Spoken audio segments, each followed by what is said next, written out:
আনন্দ বেদনা আশা নিরাশায় ভেলায় চড়ে সবাই ২০২৫ সালকে বিদায় জানাতে যখন প্রস্তুত, তখন একটু পেছনে ফিরে দেখা যাক ২০২৫ সালের ঢালিউডের ফেলে আসা দিনগুলো।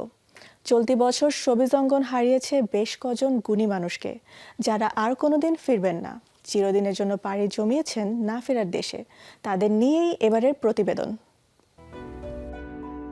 চলতি বছরের শুরুতেই ৪ জানুয়ারি মারা যান বাংলা চলচ্চিত্রের খ্যাতিমান অভিনেত্রী অঞ্জনা রহমান। বাংলাদেশ ছাড়াও ৯টি দেশের ১৩টি ভাষার সিনেমায় অভিনয় করেছেন তিনি।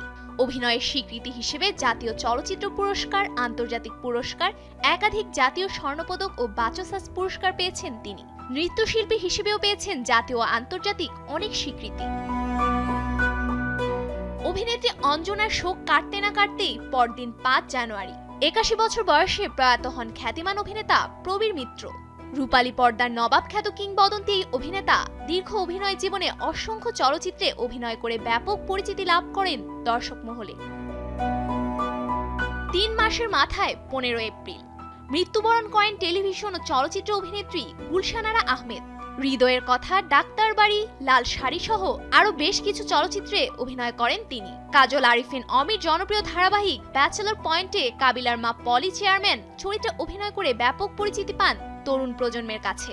২৯ মে মারা যান ঢাকাই চলচ্চিত্রের খল অভিনেতা শাঙ্কু পাঞ্জা।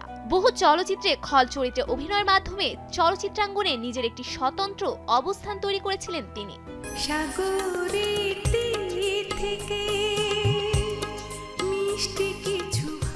২ জুলাই সংবাদ আসে বাংলাদেশের প্রেক্ষাপটে কালজয়ী গান হিসেবে বিবেচিত সাগরের তীর থেকে। গানের কণ্ঠশিল্পী জিনাত রেহানা আর নেই। ১৯৬৫ সালে টেলিভিশনের শিল্পী হিসেবে সঙ্গীত জগতে যাত্রা শুরু হয়েছিল তার। যদিও আন্তর্জাতিক প্রতিষ্ঠানে দীর্ঘ সময় কাজ করার কারণে তাকে নিয়মিত গানে পাওয়া যায়নি, তবুও তার গাওয়া বেশ কিছু গান আজও সমানভাবে জনপ্রিয়। একই মাসে সঙ্গীতাঙ্গন হারায় আরেক প্রতিভাবান শিল্পীকে। ব্যান্ডনের ভোকালিস্ট ও বেজিস্ট, সাউন্ড ইঞ্জিনিয়ার একে রাতুল মারা যান ২৭ জুলাই। প্রয়াত চিত্রনায়ক জসিমের পুত্র হিসেবেও পরিচিত ছিলেন তিনি। ২৫ আগস্ট মৃত্যুবরণ করেন চলচ্চিত্রে নারী কেন্দ্রিক চরিত্রে অভিনয়ের জন্য পরিচিত অভিনেত্রী জাহানারা ভূঁইয়া। ৭০ ও ৮০ দশকে চলচ্চিত্রে অভিনয়ের পাশাপাশি গীতিকার, নির্মাতা এবং প্রযোজক হিসেবেও পরিচিত ছিলেন তিনি।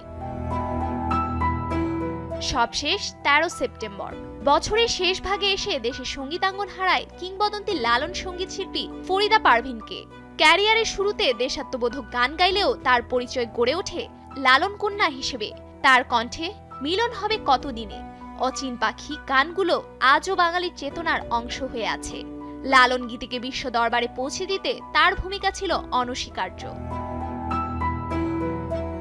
২০২৫ সালে প্রয়াত এই শিল্পীরা তাদের অভিনয়, চরিত্র ও নির্মাণ কর্মের মাধ্যমে অমর হয়ে থাকবেন দর্শক হৃদয়ে। তাদের বিদায়ে শোবিজ অঙ্গনে যে শূন্যতার সৃষ্টি হয়েছে তা সহজে পূরণ হওয়ার নয়।